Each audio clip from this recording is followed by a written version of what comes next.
Okay, so let's recall that this Lebesgue integral.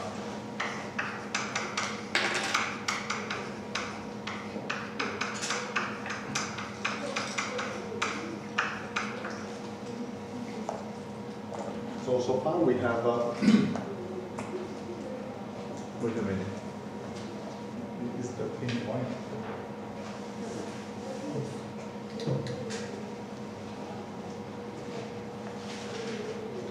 So essentially the basic idea is how, well, we know how to integrate simple function, so for simple function,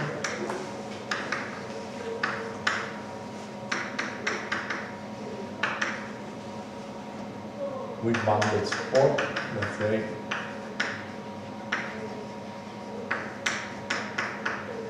But you may forget about these assumptions. Now, the important thing is that you remember the formula. Then, of course, you have to add something. So, if phi, let's say phi is the sum of some constants on some sets, we can take them disjoint, as we did last time. Then the integral over, well, phi of phi with respect to the Lebesgue measure, or any measure, is the sum, the measure of each set. Then you see why you need some assumption of complex, or at least just one as a measure which is infinity. In that case, the integral is plus or minus infinity. Okay, so from this, now we know how to integral of, what we did already the integral for any function? No, not yet. Not yet, not yet. So, let's say the properties.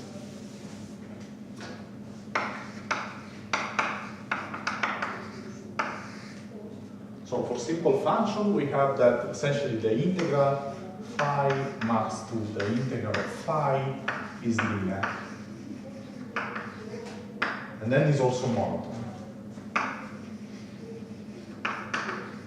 So linear means, well, you know, no? The integral of linear combination is the linear combination of the integrals. And monotone means that if one is below the other, well, the integral is below the other. Okay, so corollary, or let's say exercise. The modulus of the integral of phi is less or equal than the integral of the modulus of phi.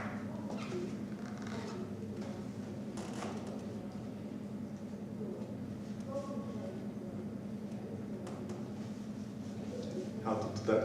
Well, I can leave to you is it's just the monotonicity, no? You apply twice. Yes. Okay, so now it's defined.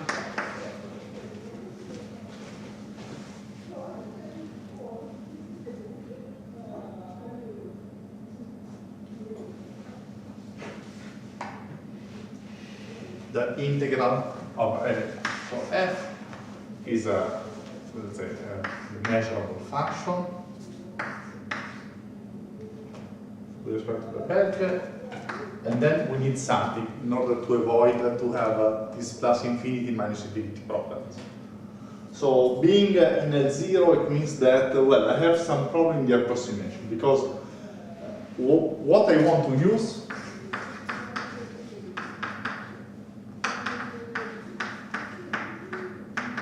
is the following. If f is bounded,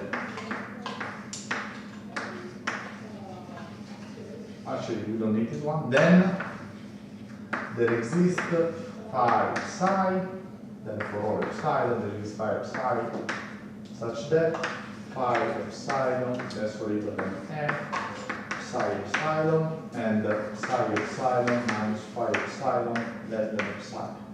And they are simple.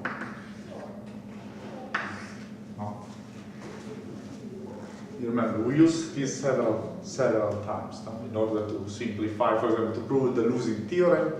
We need to use that because we have for free an approximation. And then the only thing is just to perturbability these two guys in order to have them continuous. And clearly you're going to miss this relation. Maybe you can keep this one, but essentially you're going to miss this relation on sets of arbitrarily small measure. So here we don't need to remove any set of arbitrarily small measures, we're just integrating. Okay, so let's say f is bounded. So I'm fine with that approximation. Then I need something a little bit more. What do I need? It's on the backboard. But where?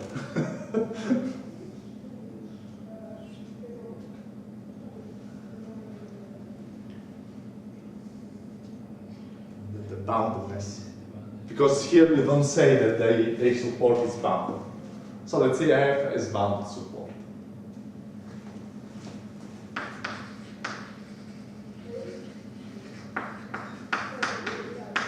Then we can take them to have bounded support, no?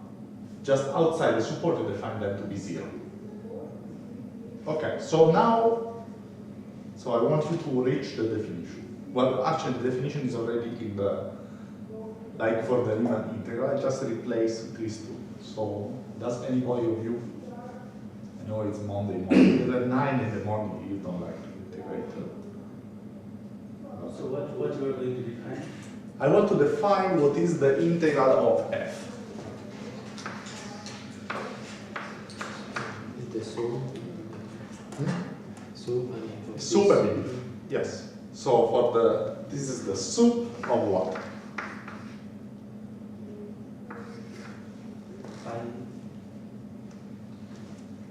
Phi.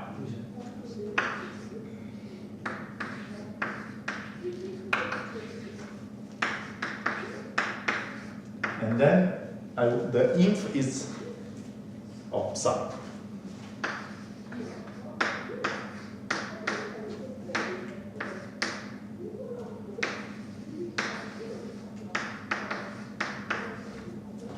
Okay, here in the definition I actually have a statement. Is that both coincide? They coincide, no? You see, a priori they do not need to coincide. Okay. Why do they coincide?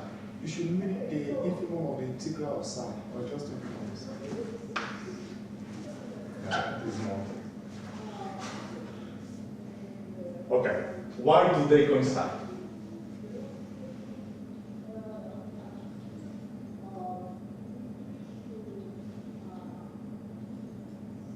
Because integral is not. Yeah, but okay, it's already in the blackboard. I don't need to do any additional stuff.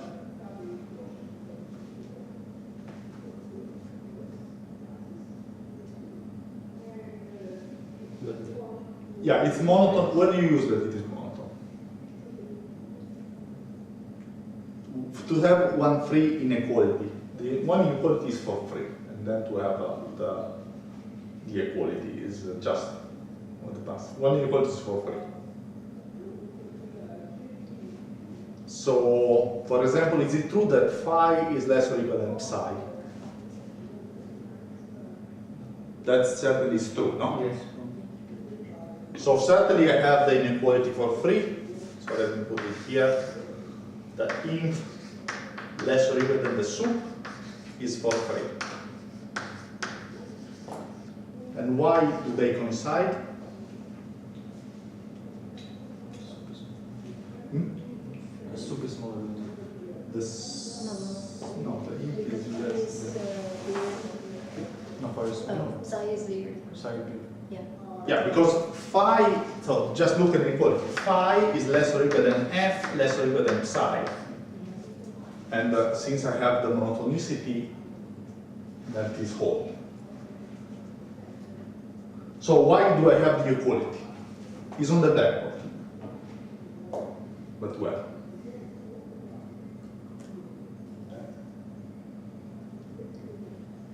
So to prove the equality means that I can show that the difference is.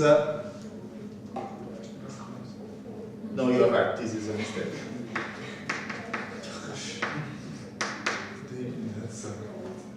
It means that I can make their difference very small, as small as I want, which means they cancel. These are numbers. So it means that I can choose one side here and one side there, whose integral is less than epsilon as max. So which one? It's already on the back. No, it's too easy. You see? Do you see which one? Yes. Yeah. Yeah, They're here, not these two. Yes. What is the difference between these two? Because we are assuming that what you call it can deduce the integral of this difference. The support times the measure of the support of f. So you see that I need this assumption.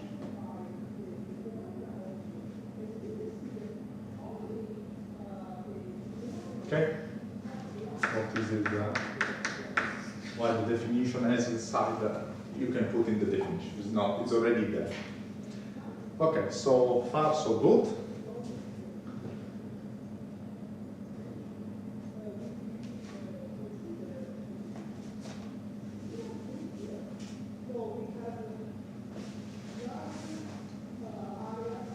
So let's prove that these two properties, they pass to the limit.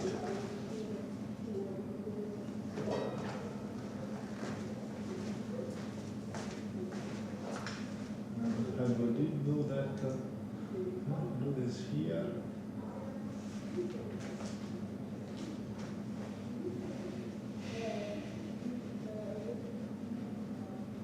Because I can choose if either prove immediately the bounded convergence or just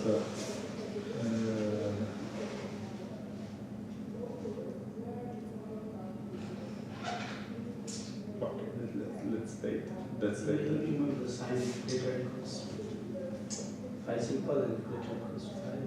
Hmm? In the definition, I think you remember phi simple and greater equals to. Now it's correct. Okay, so let's see that this property passes to the limit.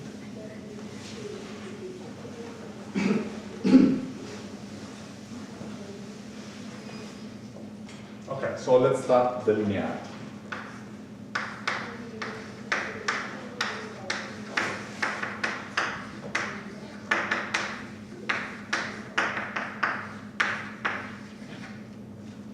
And we say that naturally it means that f, g bounded, so measurable, bounded, and bounded support.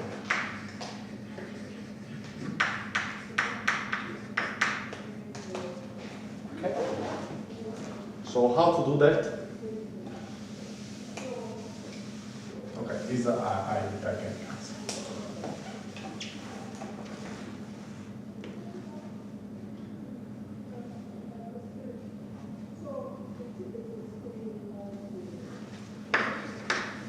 Here I don't have much possibilities because I can only use the definition. I know that the value is the limit of these simple functions. Okay?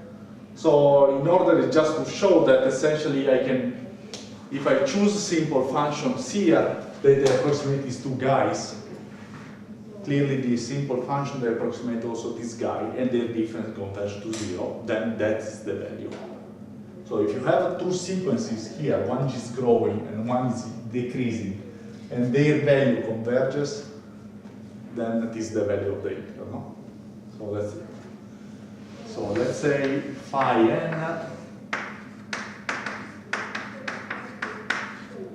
and the integral of phi n minus goes to 0. And then the same for g. Psi n, no, sorry, phi tilde n, psi tilde n,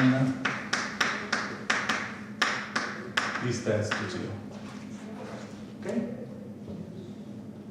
So you see now, can you conclude?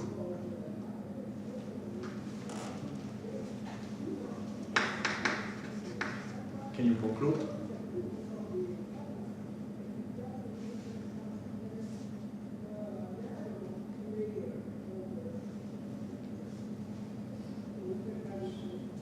So let's see what happened to integral of a phi n plus b, sorry, psi n plus b psi tilde n minus the a phi n plus b phi tilde n. What happened here? They go to 0, no? Because it's linear, so it's a is tends to 0. And it is true that a phi n plus b phi tilde n less or equal than f less or equal than a phi psi n plus b psi tilde n. That is true? Is it true? Depends. Depends on the sign of A and B. Pardon? If A or B is negative, we can. Yeah, you're right, sorry. I just take, you're right. This holds when I have no A and B. Because the linearity is true. So I just jump, but clearly we can do that, and the linearity is true. So you're right. This is a Monday also for me. We can prove as we did last time. Yeah, the linearity is trivial. The linearity is trivial, no? So let's put it later. So let's just show that for a b equal to 1 it works, and then we show that the integral of a is equal to the integral of the other one. So here I should put a and b here, then it works. Okay. So this is f plus g, and now it's working. So that is true, no? So these are simple functions you can put here. Then we can say also phi n is increasing. So phi n and phi tilde n are increasing. Psi n, psi tilde n are decreasing. Because I can do that, no? I can take the superimposition.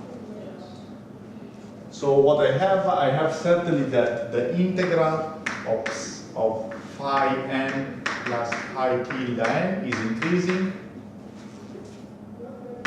The integral of psi n plus psi tilde n is decreasing. Because one is going up, one is going down, and their difference goes to 0, so they converge to what? Look, they converge by definition to the integral. So that is the integral of f plus g.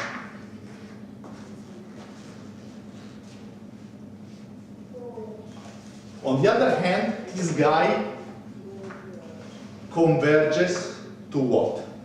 By definition. This guy converges to the integral of g. And this guy converges to the integral of f, and the same for the other. So it means that this guy converges when is equal to phi of f, phi tilde, because of linearity for simple functions. This is equal to the integral of psi n plus the integral of psi tilde n, because of linearity of simple functions.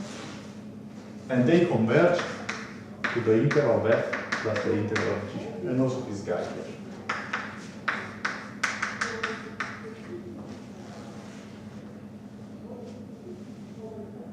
And so I have the equality. So let's recap. So you build the only trick is to build two approximations that they converge to the integral of f and g. And they converge also monotonically. So one is increasing, one is decreasing. Since their difference is 0 and since it is linear, the integral of this guy goes to 0, which means that they converge to the integral of f plus g. On the other hand, by linearity, this converges to this guy, this converges to this guy, so this guy converges to this sum. So I deduce that integral of f plus g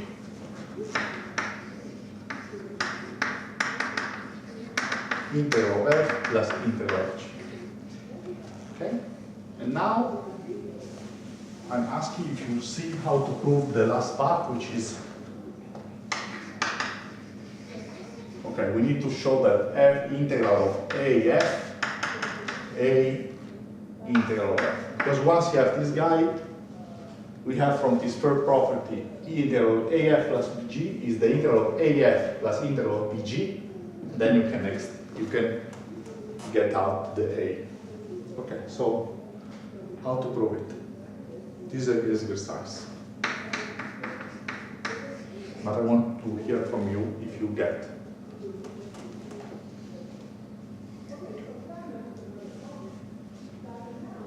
We have not only to use the definition.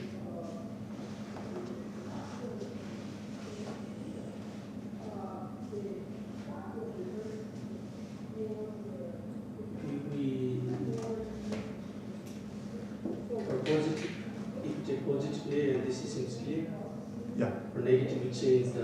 They exchange. And you just divide by A or minus A depending on the sign. Okay? So, exercise. Is it true then? Integral of modulus. The modulus of the integral is greater than the integral of the modulus.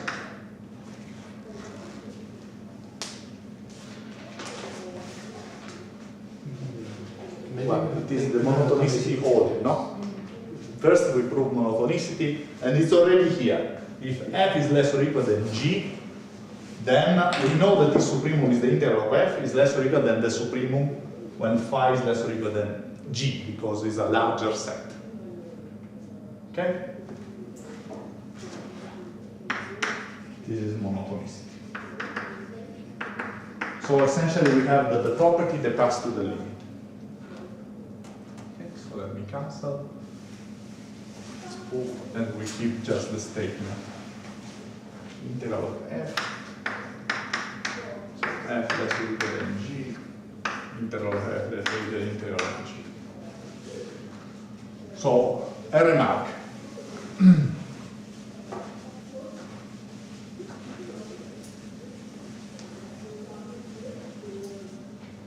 Another exercise here. What is integral over e bounded, well, it doesn't matter, let's say bounded, of f is equal to the integral of the indicator function of e. Is that true?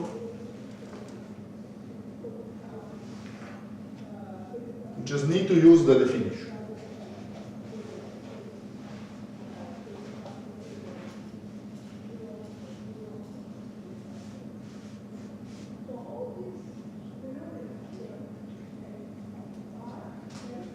What do you think?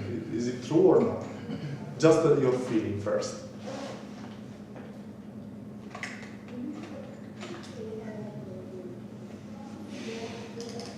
What do you feel?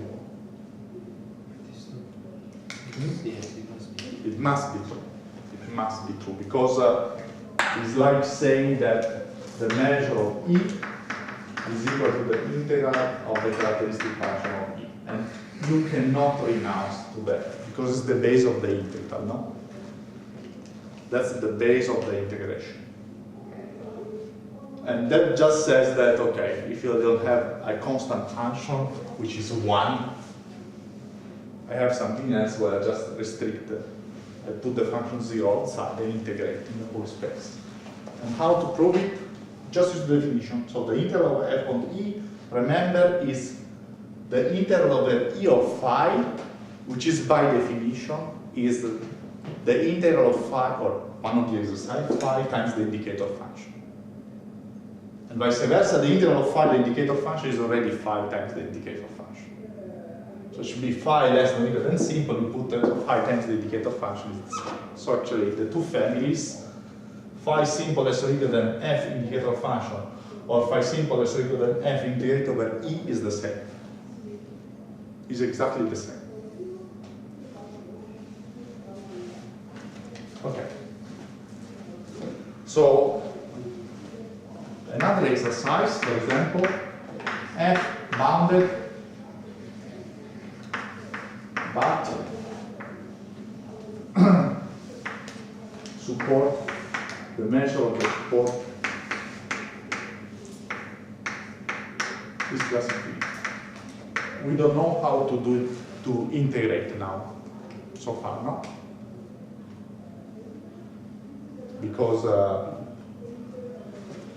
okay? E, the measure of E is less than plus infinity, then integral of the E of f is well defined.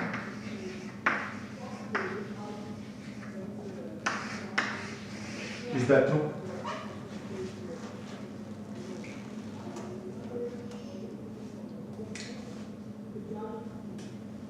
Okay, let's take the E is bound, just to simplify. Is that true?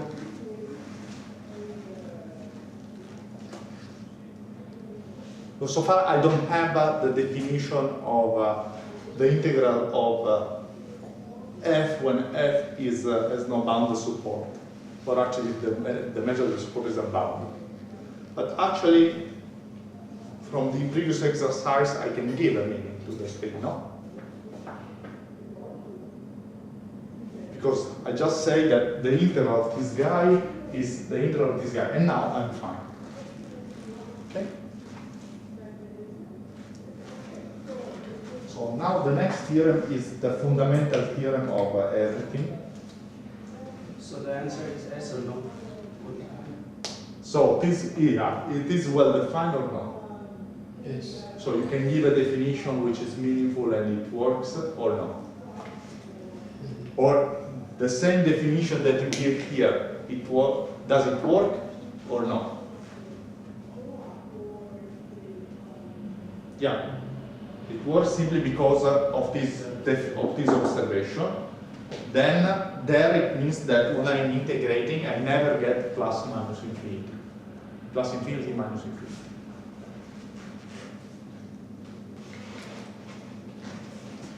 Okay, so now this is the first theorem that you cannot renounce. I mean, it's really the fundamental theorem, I believe. And indeed it was done by Lebesgue. Bounded convergence.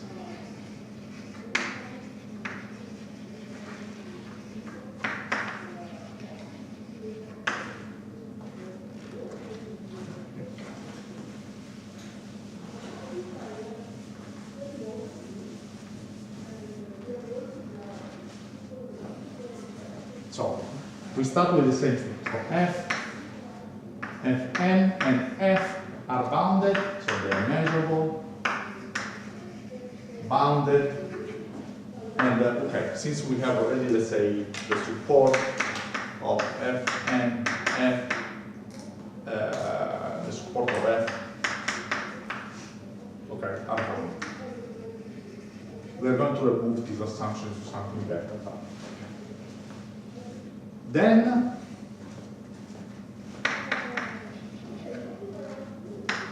if fn converges to f almost everywhere, implies that the integral of fn converges to the integral of f.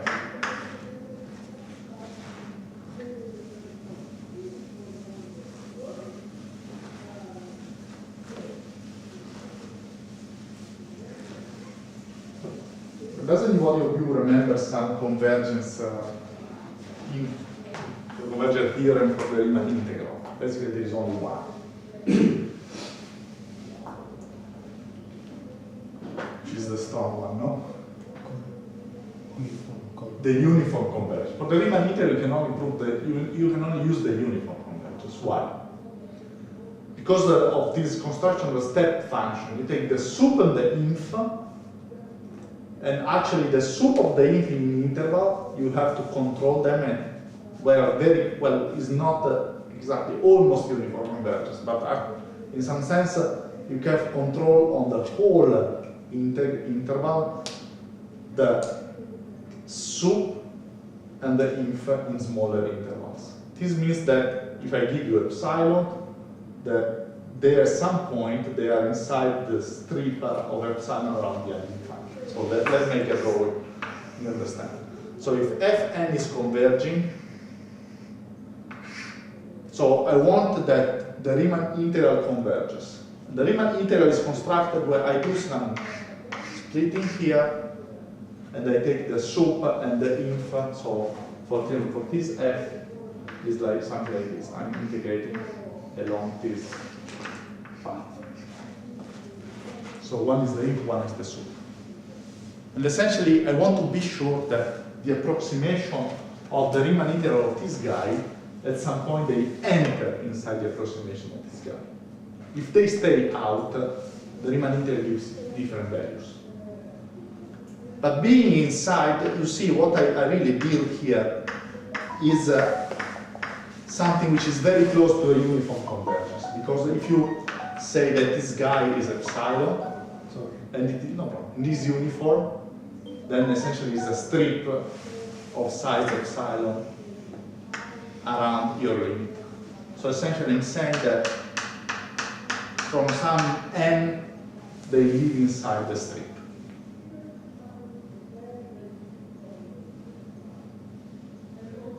Okay, if you are careful, you can just remove finitely many points, but essentially you're not exiting from this. And now, I know it's a little bit philosophical. So, just philosophically, how to prove this theorem, if you remember what I told you. You remember the regularity properties. So pointwise convergence means uniform convergence. Okay. So let's try with that. So and then we construct the proof. So this is how to say heuristic. Right? So Fn converges to F almost everywhere is equivalent to Fn almost n converges to F uniform.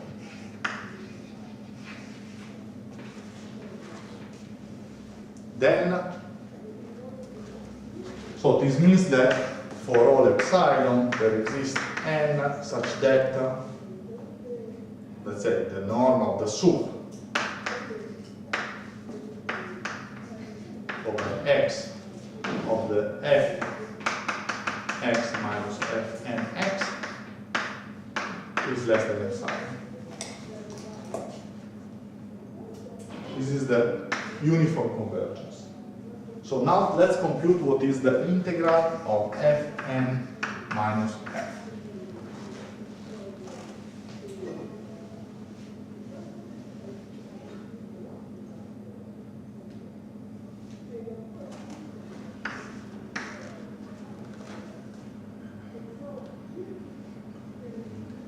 Remember, by the monotonicity is less ripple than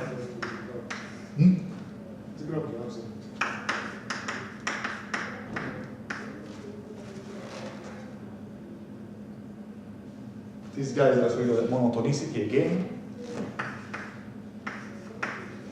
The measure of the support, the common support, it doesn't matter. So let's say both of them are contained in E basket, let's say, in order to avoid sort of strange thing.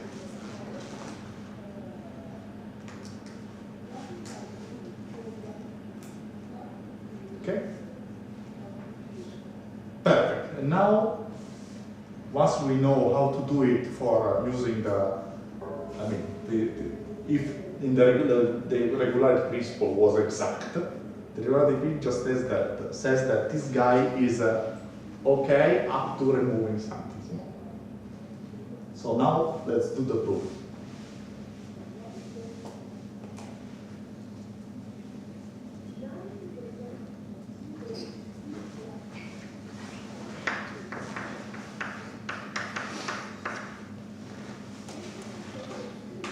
Okay, so theorem. Which theorem am I going to apply? It's already said that, no? It's this guy, I've written correctly.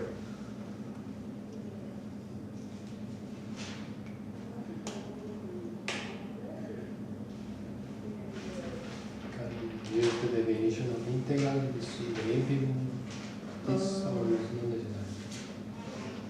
You want to do the definition? Yes, integrate the absolute value of n Oh, no, yeah, but that's fine, no, because this is also the epsilon by monotonicity. No. I want to say why I state that this guy, from here to here, But the is Egorov theorem. Egorov, we cannot forget. Egorov losing outer regularity, Lebesgue. Then we have another monotone, and Fatou. Then there is Fubini, Radon-Nikodin, and I believe 8. But you cannot forget these names. Okay, exact. Egorov.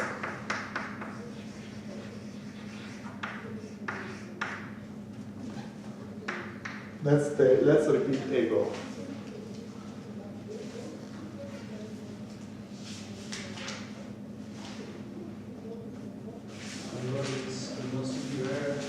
Which means okay. It's okay here. Yeah, because E is bounded. E is bounded, one of the assumptions. So here I have to choose some smaller. So for each, okay, let's say instead of epsilon, let's say delta. There exists K delta compact containing E such that two things. If I converge uniformly, the difference, the measure of the difference between is 4, 5, this compact is less than x.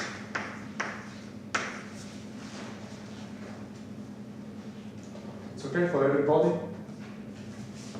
Just try to so it's okay. So I don't need this guy.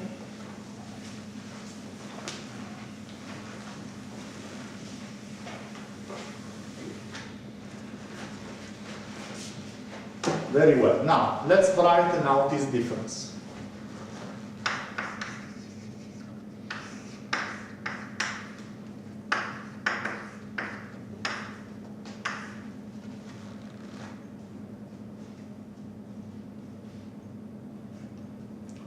So I have two pieces, no? In one piece I'm going to apply this. In the other piece, well, I just can use that. Okay, so let's split in two pieces. And then stop me when you see how to go to the end. I will go slowly, and then you think. So okay, split. So this is in K delta.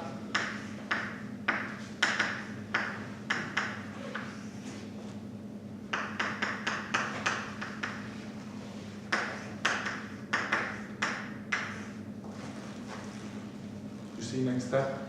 Yes. Let's apply a delta inequality and the negative inequality. I should put out equal the inequality.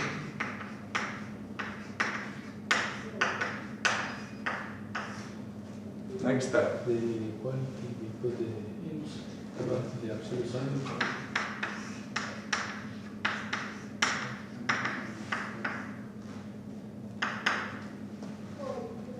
Also the other.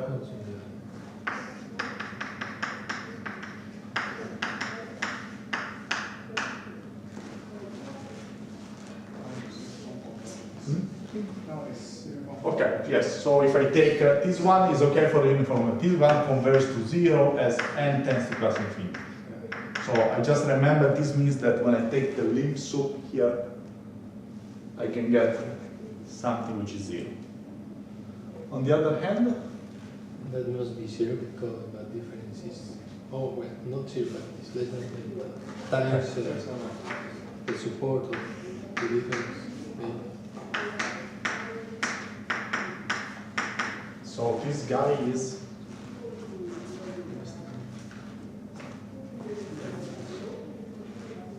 so they are all bounded by, I forgot to say, bounded by M.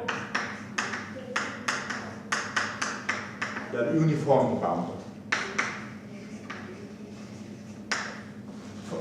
This morning, I'm sorry, I cannot, I'm just thinking something. So it's uniformly bounded, that's the assumption. So what is now this difference here? It's at most 2n. The measure of this. And then times the measure of E minus K delta. Okay, so let's equal then K delta, the difference, plus 2n delta. So can I make this arbitrarily small by choosing delta and n? Because these are my parameters which are free to choose. So I choose delta, and I need to show that n I can choose sufficiently large. Can I do that? Yeah. Do you agree? You see, no? This guy goes to 0 by the first heuristic part, which is also a good exercise. And this guy goes to 0 because delta can be taken arbitrarily small. So I can make this thing going to 0.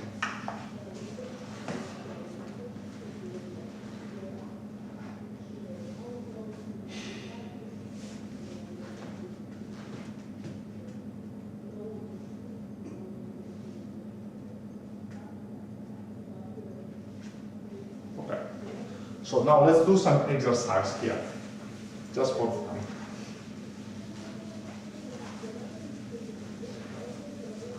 So it's very relaxed, no? What do you think? You don't need to care about the regularity of the functions, anything, just pointwise convergence. A very soft regularity. They are uniformly bounded and they live in a bounded set, in a set with bounded measure. That's it, you don't care about the rest. So let's see some exercise.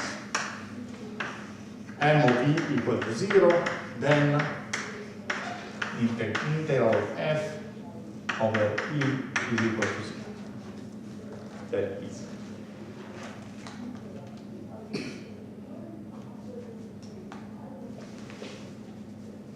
Of course, we know how to give f is bounded and f with well as well, here you need bounded support because the measure of the integral of the fits of the for everything. So why is that so?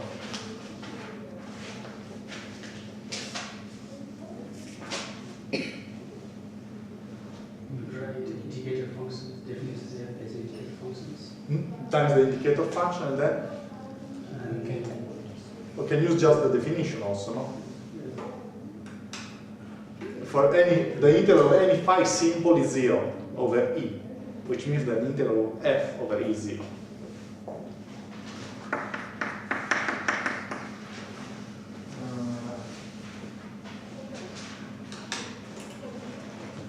It's easy.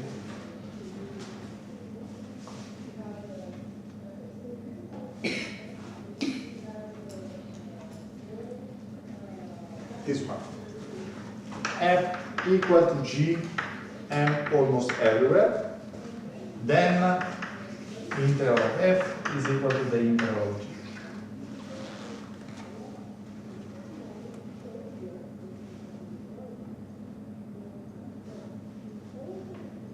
There are several proofs here. You can invent any different. Just you can start with the definition. You can do whatever. We can make the difference. Or the difference is this exercise here. The difference is f minus g, which is different than 0 only in a set of measure 0 by definition. Yeah, that's the fastest. I'll have some fun with this guy.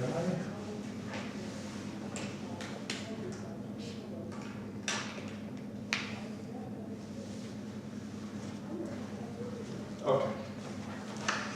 Fn is equal to 1 over n, the indicator function of 0 n. Then A, Fn converges to 0 almost everywhere. B, integral of Fn does not converge to 0.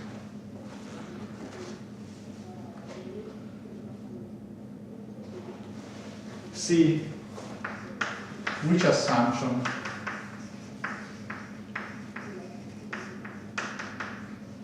is missing in the back convergence. Here. Okay, questions? Ci sono solo answers. Maybe in the first one, we are assuming that F is bounded. Yeah. Yeah, because we cannot do that without bounding. So it's true. But still we don't have the definition. Yeah, it's true, also without boundedness. But we don't have the definition. But you will see that once we have the definition, it is passed to the limit. So the construction is always you start with something you can compute, and then you pass to the limit. So far as for bounded, we pass to the limit using simple functions. Now we have integral for boundedness, and this will be the next subject. So now for positive function, you take the supremum of all boundeds which are below. And when it is plus or minus, you take the plus minus the minus. If at least one is finite. And that's it. So you once you know how to give the number, you have to prove the properties. That's it. So the idea is that you see everything is constructed in this way. No, you start with something you can compute, which are open interval or intervals, and then you build by a limiting procedure the values you give to other very more complicated objects, and you say that these objects are fine if the limits satisfy the good properties. Otherwise, they are not fine. Here, since I'm assuming that everything is measurable, they are actually already fine. And indeed, in some sense, I can also state that I can start with the integral and say which are the good functions, then the good set. It's another route. That is. So, is it true? Yeah. Is it true? So this is one of them. Gosh, today I'm missing all the stuff. No, 0n. This is correct. It's 1 over n times 0n. Yes. Because the answer is Yeah. I'm sorry. I was thinking to do the second one. The second one is n, the indicator function 0, 1 over n. Sorry, repeat. I'm sorry. Repeat for fn is equal to n, the indicator function of 0, 1 over n. I was thinking to this one. And I wrote the opposite one. Okay, yes. So this integral is 1, but they converge to 0, they should be 0. If for Lebesgue, no? They should converge to 0. So Lebesgue is false. Which one is missing?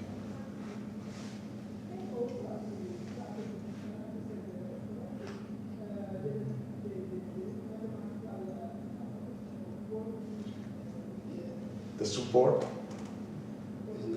is not bounded, or the measure of the support is not bounded, not finite. And you see, well, if I try to apply Egorov, well, it's not true that, yes, they converge uniformly in a compact set, but the measure of the rest is close to plus infinity. Because the measure of the rest is n to plus infinity. Okay, and for that case, okay, it goes to 0, yes. Because for any point, in 0 it is 0. Outside 0 at some point is larger than 1 over n, so it's 0 definitely. The integral is 1. What is missing?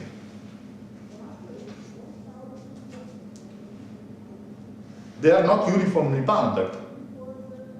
So here is the opposite phenomenon. So in some sense, before we have the problem that if you take any compact set, the measure of the rest is plus infinity. If I remove this guy, I have the opposite situation. So now, yes, I remove this part, but the integral of this guy in the remaining part is always 1. So no matter how you take everything small, for some entities integral is 1. So it's not bounded by a constant times the measure. So here what happens is that, like the opposite situation is here. Here the situation is that you have this tail, and here you have the tail vertically. And no matter how small you take this guy, the tail is always measured 1.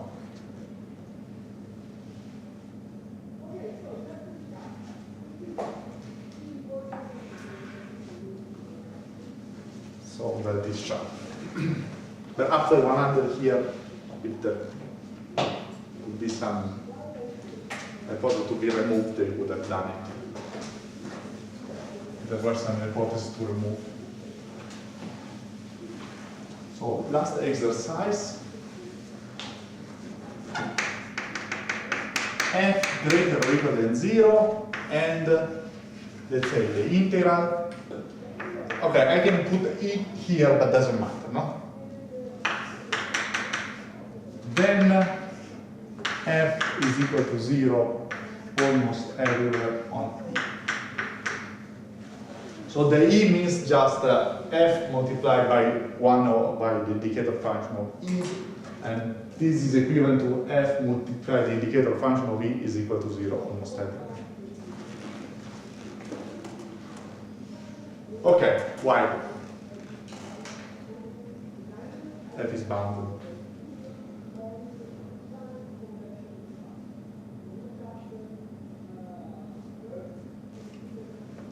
Here, just you need to apply just the definition. Again, all these exercises are basically the definition.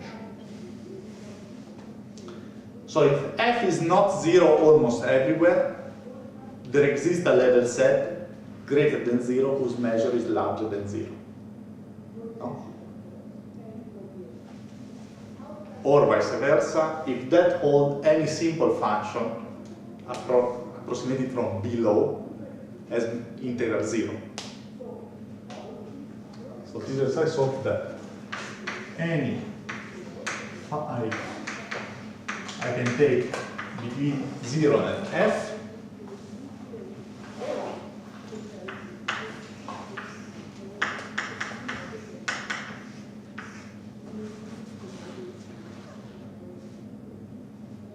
because exactly it requires that in any set composing phi should have measures, it cannot be. Okay? So now let's go. So now we enlarge the set to which we can compute the integral by taking positive functions.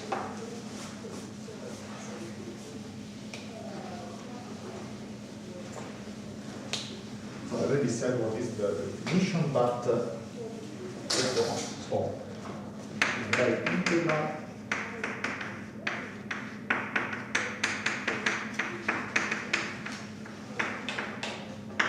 for f greater or equal than 0. Okay. So definition: if f is greater or equal than 0 and is measurable, then the integral of f is the sup of the integral of f, let's say g less or equal than f and g equals 0 bounded and the measure of the support of g is less than x. So to the integral I can compute essentially. It's just I need to give a number, no? And I define the number to be this number. So exercise, integral of f in the same condition is equal to the sup integral of phi simple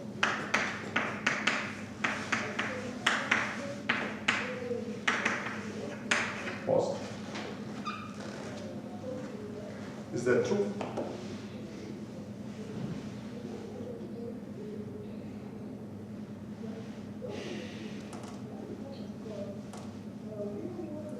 the definition. Just use the definition of the integral. Not, yes, because this is the supremum over phi less or equal than g. And sup is sup. So from this one remark, you can start with this definition and then build the rest. We started with something bounded, and then we build that this with, or you start with this one, and then you build the rest. It's completely equivalent.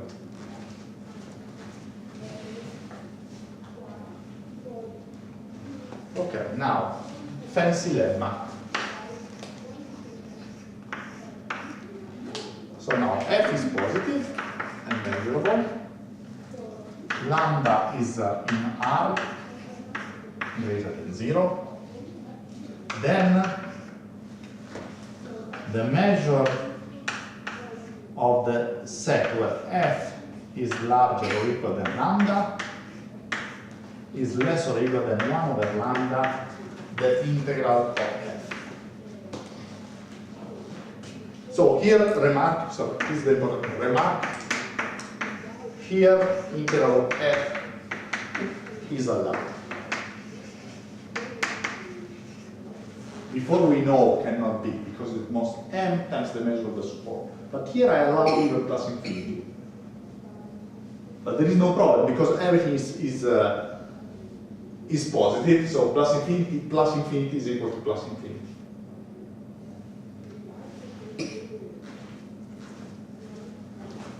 Okay,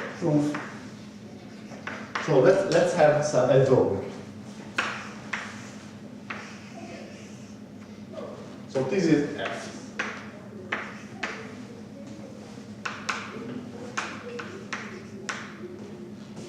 So what is the meaning of the integral? And then I put lambda here.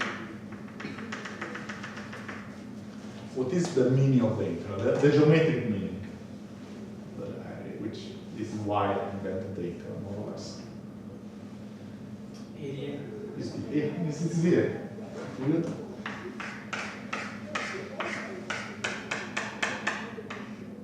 Okay. So now let's see what is lambda times the measure greater or equal than lambda.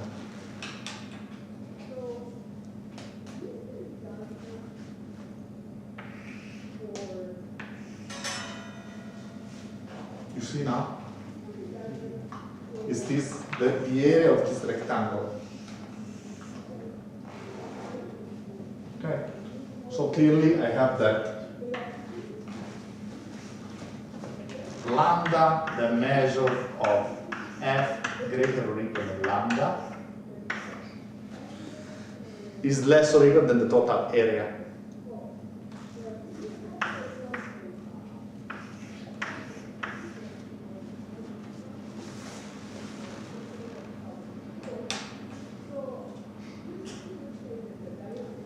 So we'll write formally to prove it, because this is the geometric interpretation, how to do it formally.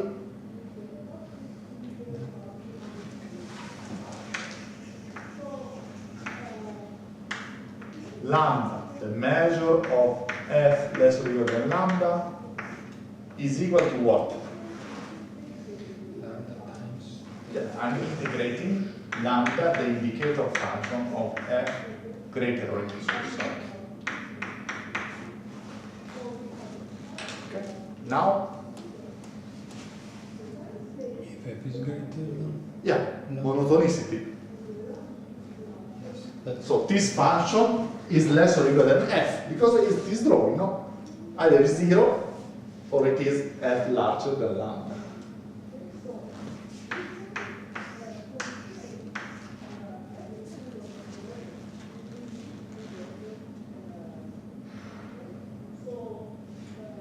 Did you agree?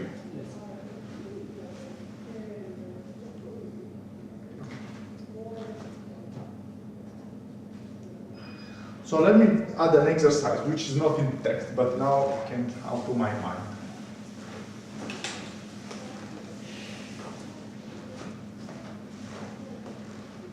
So assume that, okay, let's say, the measure where f is greater or equal than lambda is less or equal than 1 over lambda. Is then integral of f less equal to 1, which is the Chebyshev. Okay, this is not an easy exercise, but you think and then you build.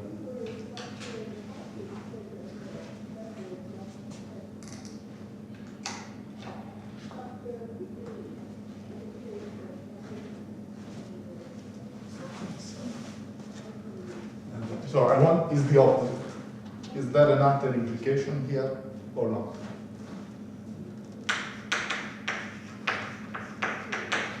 Now, lemma. If the measure of E is equal to 0, then integral of f is equal to 0. On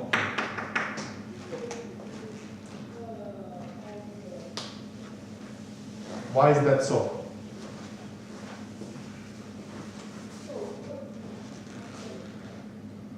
So let me ask you one thing. How to prove all this stuff? I need to start from the definition. I have only the definition in my hand. So how to prove that?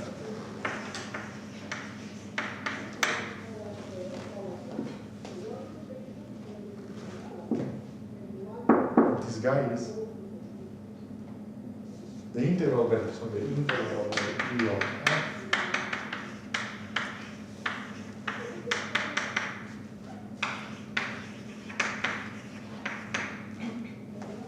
G less or equal than f. It's a limit 0, so supreme equals 0. Yeah. G bounded, okay, let's say phi simple in order to make something easy. Simple and this guy is equal to 0 for all phi. So 0. So you see, this is your answer, the answer of your question. Yeah, it's true, by definition. So it's not true because you have to prove it. Essentially, it's the definition that gives you 0.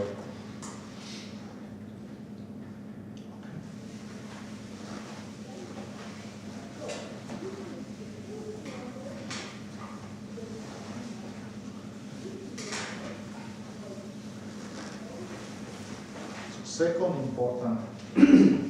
Okay, let's prove the linearity. I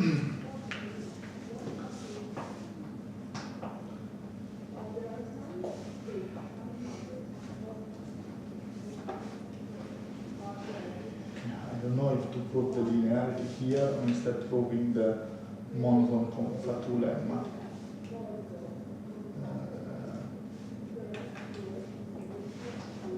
Okay, let's go with the Fatu lemma. I think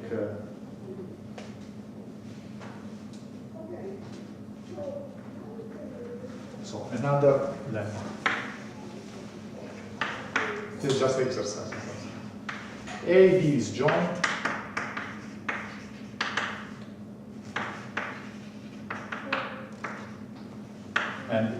And they belong to really unmeasurable sets.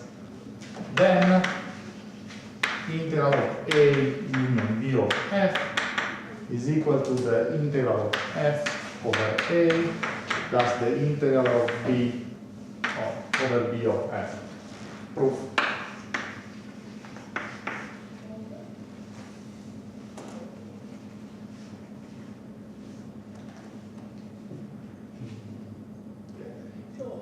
Is exactly the same, no? Is exactly the definition. Because, so for all phi simple, we know that that holds.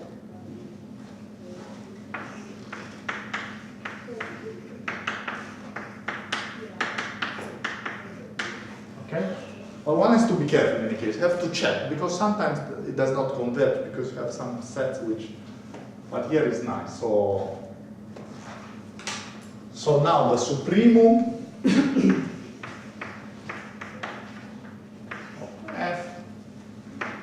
the supremum of phi, and then okay, phi is all the same family, simple.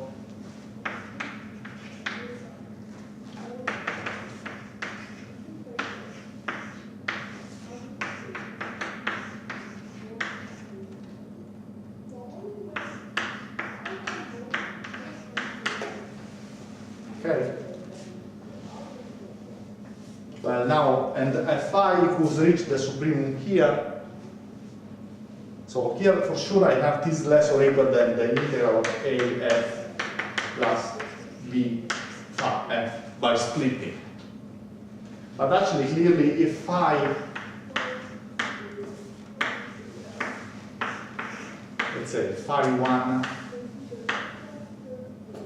converges to the integral of f in A, let's say phi A, phi B converges to the integral of f in B, then phi, which is equal to phi A over A, phi B over B, converges to the integral of A union B, f. So it's true, it's clearly, you see, because it holds for this guy, you expect to hold. But actually you have always to be careful, no? It's not just saying pass to the limit, be careful. It's not just say I pass to the limit.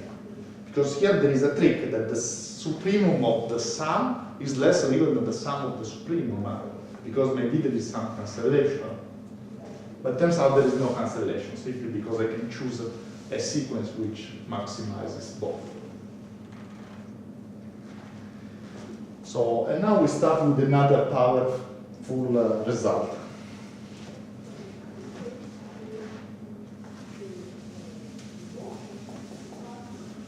Which is the second, I don't know, number 4 or 5, but in his name you have to remember. Fatu. Sorry. We cannot use the infimum here because maybe if it's not bounded, or We cannot use? the definition by inf. Yeah, because maybe it's plus infinity. So if you take a function, for example, 1 over x squared, you expect that the integral is, 1 over x square root of x.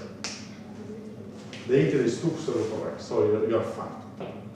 But take any simple function which is above f as integral plus infinity.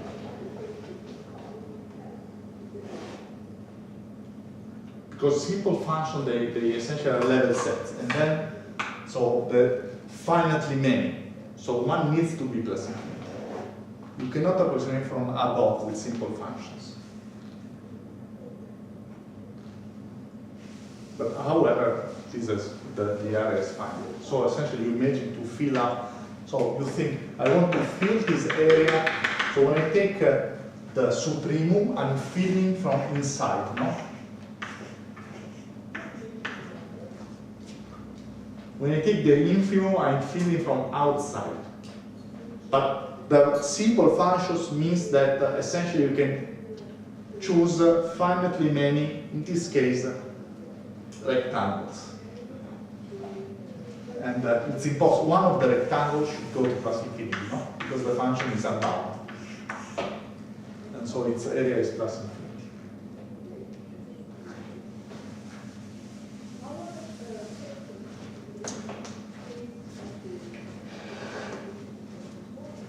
So let's take a sequence which is in L0 and positive.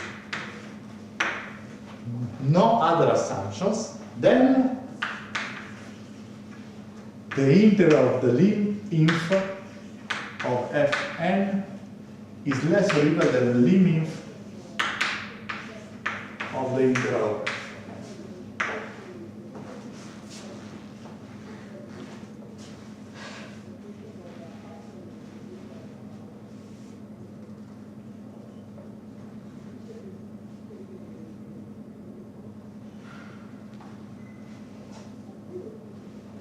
Yeah, I don't know why he does this instead of, there is another line, but let's put it. Okay. Well, let's prove it. So there is one inequality, well,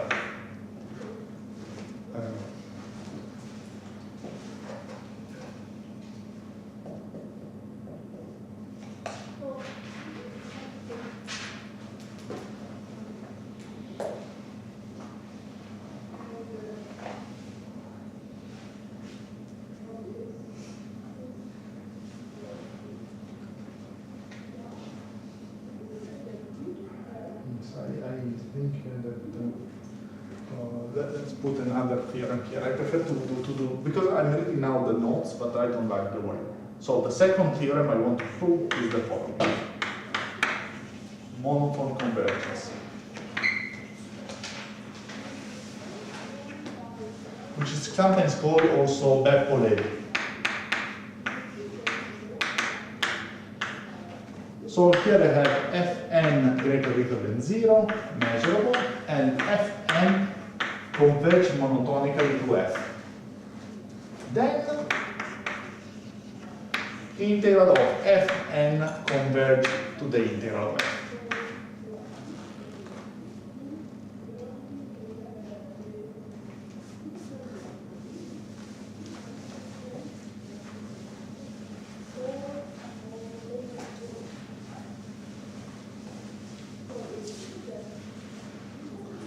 We're about to do some mess, so let's see.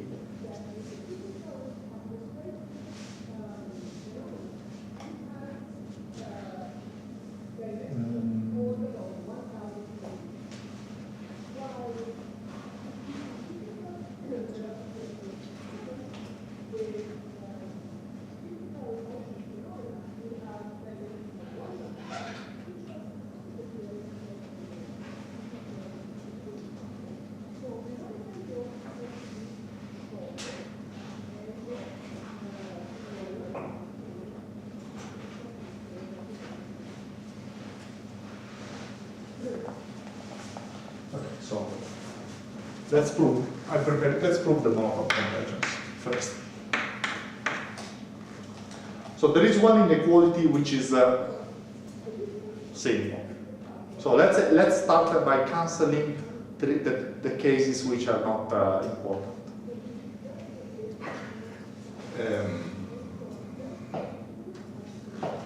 So first, Fn is less or equal than F. Because it's written there. It converges monotonically to F. So then this implies that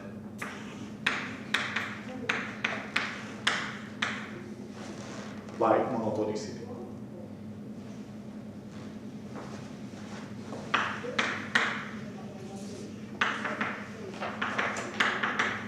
Monotonicity holds for the approximations, and then we prove it as an exercise. So then there is a second case which is trivial. If integral of Fn converges to plus infinity, this cannot be larger than plus infinity, then the statement is true. Simply because I don't have any further space after plus infinity. I cannot go, there's not plus infinity. Plus infinity squared is always plus infinity. Okay, so the only non-trivial case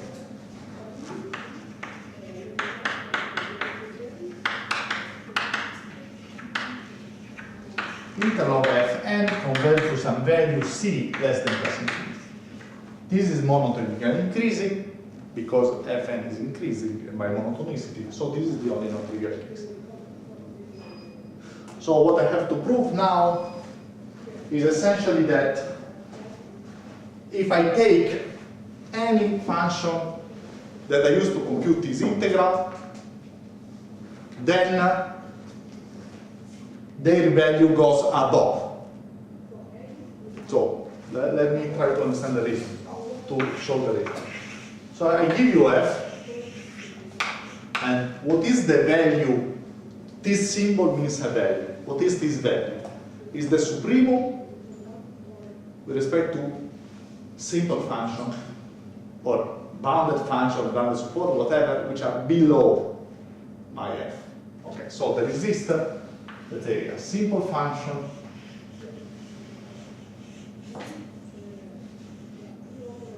whose integral is, well, either can be as large as I want or as close as I want to the value. Okay? So let's say this is f bar, f tilde, which is my approximation. The integral of f tilde is the approximation of the integral of f.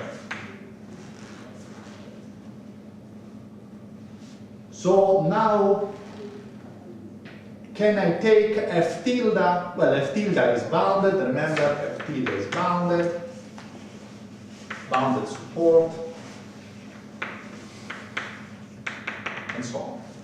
Because it's the approximation of the nice one, the one that I can compute. Can be even simple. But are the nice one, the one that I just formally compute. And then all the rest is passes to the limit. So now, this is the first assumption. The second assumption is that I can take any f tilde less than f bounded with bounded support.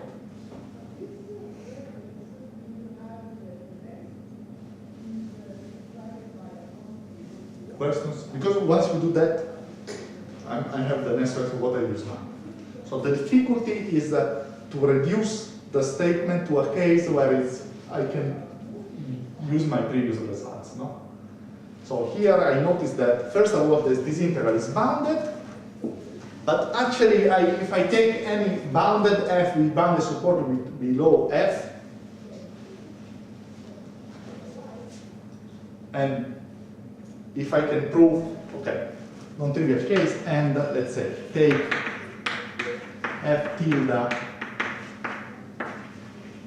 bounded support. Okay, so what I can use here?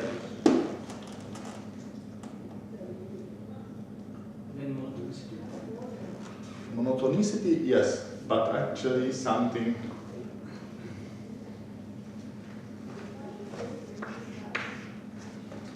So Fn, the infimum, the mean, let's say, from Fn and F tilde, let's call F tilde n, satisfies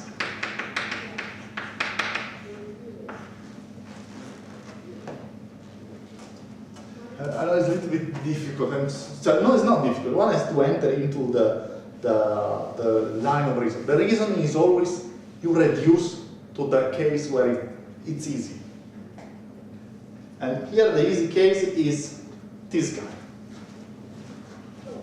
So I haven't yet proved that once I show the third step I can conclude. But certainly it's the building block because f is computed by taking limits of f tilde. So for f tilde the theorem should work. If it doesn't work for f tilde, I cannot, certainly it doesn't work for f. So let's take this as a trivial case. So the limit is bounded. This is because I remove, and finally I take an f tilde less than f, which is bounded and support. But the problem is what? Fn is converging to f tilde. No. Because, you see, I changed the limit. If f tilde n converging to f tilde. Bounded support. But that is converging pointless. The question is f tilde, yes, okay, satisfies. Well, you notice f tilde n is bounded because it's less or equal than f tilde and bounded support. Let's make a drawing here. So we have this is Fn.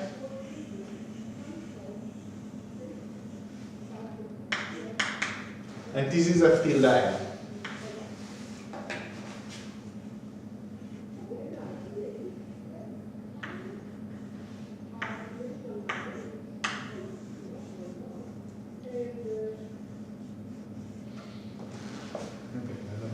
Chops, but you see, no? So certainly it's true. It's bounded by f tilde, which is bounded, and has bounded support because F tilde has bounded support. Is F tilde n converging to F tilde? What do you think? So this guy is growing, no, to F.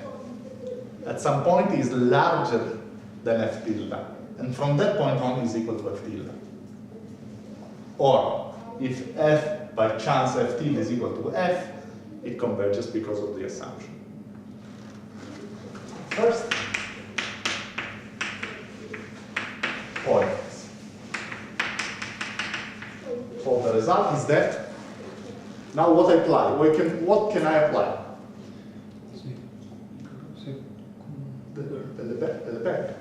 The back convergence. Because I'm exactly in the right setting. F is bounded and the set where I compute the integral is bounded.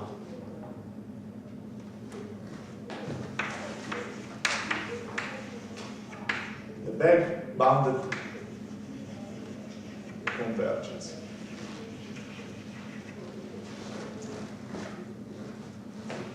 The integral of tilde n converges to the integral of tilde.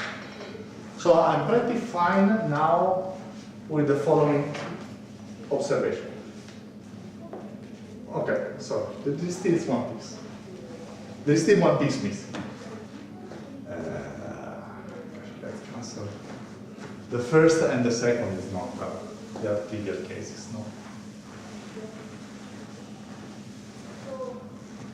So, conclusion on the third.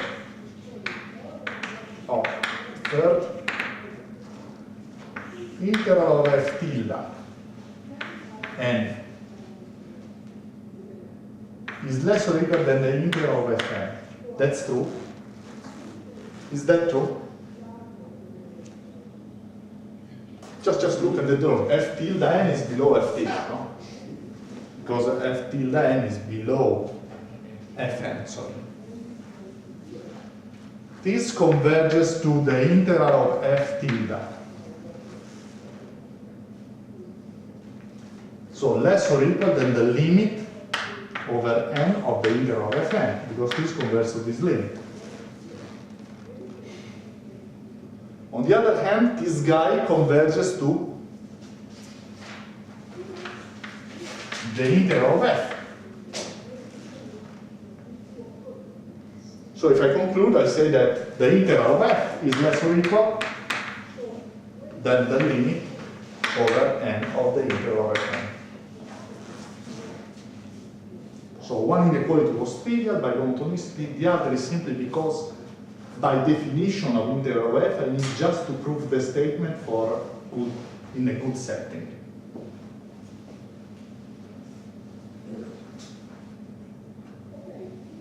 Is that clear for everybody? Do you like it? No? But yeah, that's really, it's more fun, well, if you have time and you really want to have fun. You just read the statement and try to prove it. It's like a chess problem, no? Or maybe any enigmatic thing, no? You don't know what it is, then you invent. And,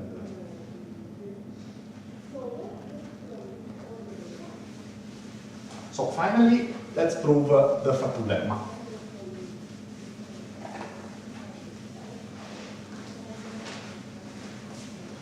In some cases, you can start with the monotone convergence and obtain the rest. It depends what you want to assume as a first. So proof of Fatou.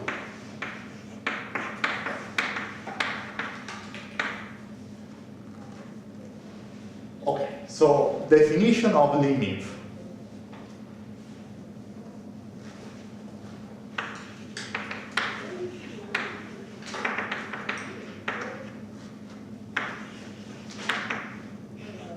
Any quantity is equal to what?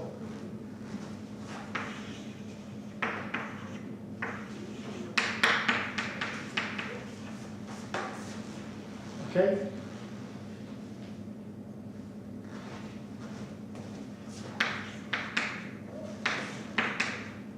So let's call this function g to fk, gn.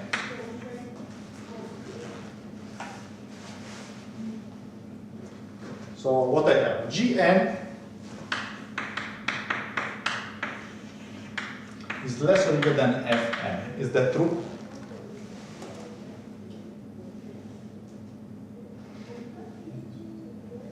Yeah, because it's the infimum over, you have n and then something which can be only worse.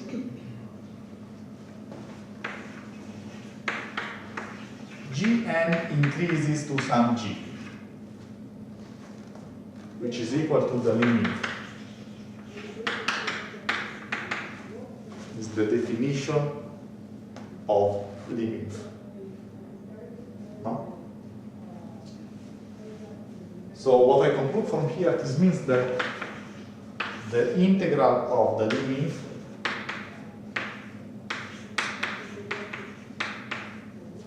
is equal to the limit over n of the integral of Gn.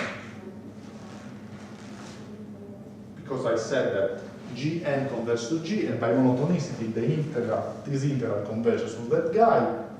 And so the integral of that guy is this guy, and the limit of Gn is that guy. But then Gn is the limit over n of the inf over k fk. Okay, cool. So, last step. Monotonicity. Which one? That's The first. Because this guy is less or equal than what I should have written it earlier, sorry. Is the limit, I keep the limit, but this guy is less or equal than the integral. So, now the limit is not converging, so the limit of the integral of n. I have something, I don't know if it converges, but it's certainly above to a sequence which converges, so the limit is above the limit of the sequence. I'm not, I have to put the limit because I'm not saying that this object is convergent. Okay, so we have also Fatula. Ah, yes, it's him. So let's have some fun with some exercise here.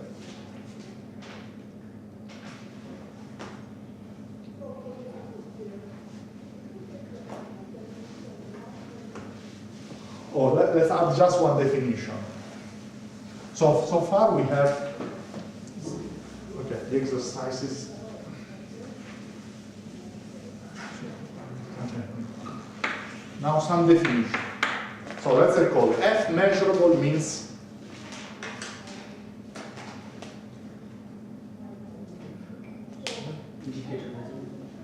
when I say that the function is measurable, Lebesgue method. The image of open sets or balls or intervals, whatever, is measured. Okay. And now I have something else. When I say that F, so, okay, let me put one thing. First, what is F is now as value in R.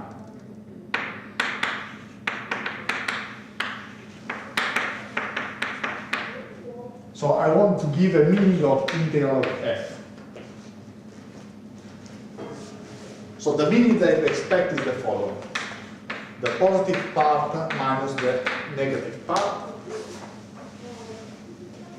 as soon as at least one is plus infinity.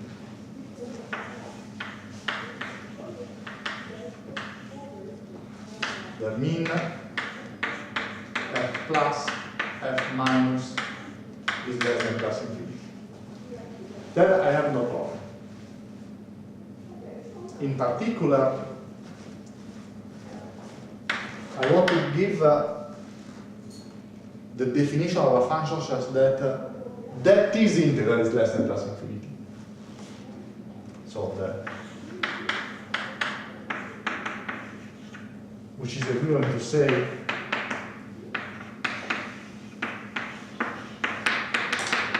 less than plus infinity.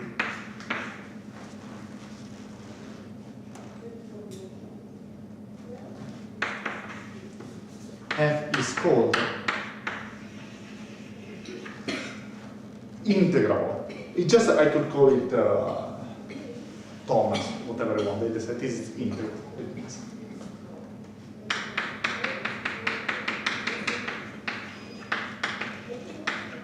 And there is a symbol here which is L1. L0 is measurable, L1 is integrable, so the integral is finite. Okay, so let's stop here just to, there are some exercises that we'll see next time, which is Wednesday. How did the tutorial go? Not very well. The tutorial. To be honest, Yeah. I wasn't studying. Personally, I haven't studied because I have an exam tomorrow. Yeah, okay. So I wasn't Did prepared. anybody go to the tutorial? Yes. Yeah, it's okay. It was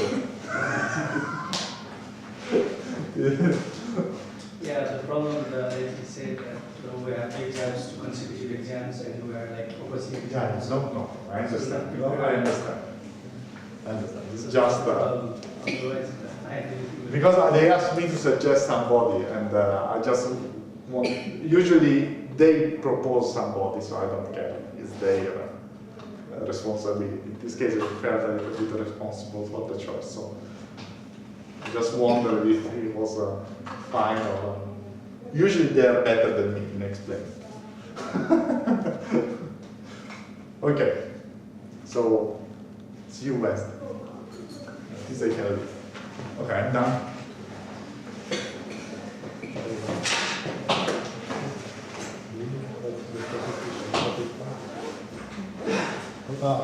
So for maybe I know what is that, but you haven't explained what is F plus and F minus. Ah, sorry.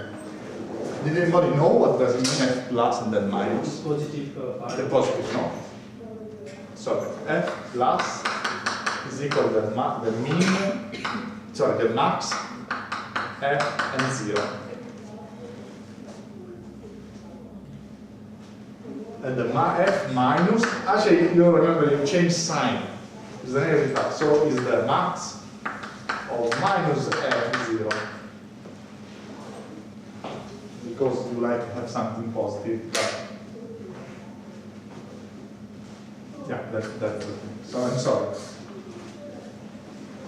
So at the end we know how to give integral values. Well, you compute F plus, now we know how to do that. F minus is a positive, we can know how to do that. One of them is finite or both. That's the value of the integral.